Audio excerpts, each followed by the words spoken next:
What's up, guys in Raven? It's Monday, the first week of our new collaboration project! Cue the intro.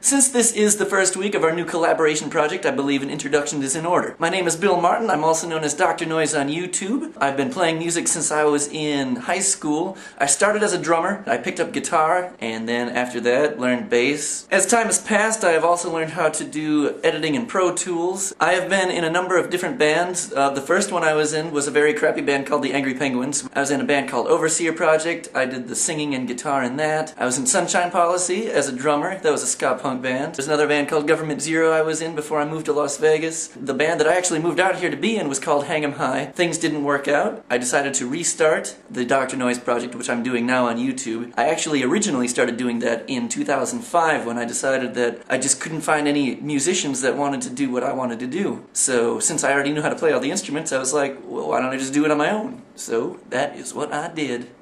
Yes. Alan, you started talking about microphones, and you had a lot of good tips for people as far as condenser mics and preamps and how to get rid of the hiss. And I wanted to touch up a little bit on microphones as well. And I'm going to first talk about the microphones that I use when recording. The only microphone that I actually use when I record any of the songs that appear on my channel is a 57, like you saw in the first video that I was singing in unusual ways. What I found with the 57 is it's actually a really good mic to use in just about every instance that I've needed it. For me though, because I don't use real drum tracks, and mind you, this is actually a very good mic for miking not just the snare drum but the toms as well. It's just a really good answer if you're looking to try to spend as little money as possible but get a really good sound. I will use it for the acoustic guitar, and I will also use it for the vocals. Most wouldn't think that this would be a very good mic, I suppose, for vocals, but for me it's worked out very well, and the reason I even decided to use it in the first place is because I knew that Michael Jackson, when he did the Thriller album, and I found this out through my previous bandmates in Hang 'Em High, who recorded a record through Capitol Records, and the system that they were recording on in Minneapolis was actually the one that Thriller was done on, and they had told them about the fact that Michael Jackson's vocals and everybody's vocals was actually done through a 57. So at that point I was like, well,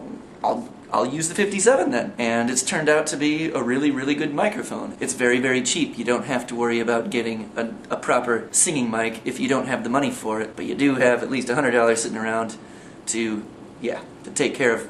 This is a good mic. We'll just leave it at that. It's a good microphone. Now to touch up on the live side as far as vocals goes, because that was my main focus for the past approximately 3 years as I was with Hang 'Em High, what I needed to do was I needed to find a microphone that fit my vocal needs, fit my range. What I found was there are two really good mics that you can get for a very decent price. One of them is a 58 by a company called Shure, and the other one was a Beta 58, which is another version of the same microphone, and that is the one that I decided to get because I have a lot of higher tones in my vocal range, and the Beta 58, which looks like this, minus the modified look nice and shiny silver, it was perfect for my voice. Somebody with a lower vocal tone like Paul, for example, he would be more beneficial using a 58, in my personal opinion. Now I just wanted to tell a story about this microphone. I'm going to pull the top off here, and you will notice that there is a giant chunk missing. Now there should be a chunk there. It looks like this. The story behind that is this, and there's a moral. One day, we were playing a show, and I had just gotten really sick the week before. I was not singing very well. As the show was going on, my voice was just getting worse and worse and worse, and it was getting harder and harder to sing the notes that I needed to sing. And eventually, I got angry, and I whipped it against the ground, and it broke inside into a couple of different pieces. To make a long story short, the moral of the story is this.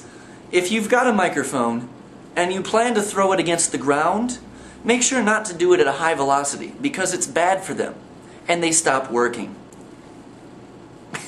Well, that's all I've got to say this week, so Captain Tuesday, Paul, I will see you tomorrow.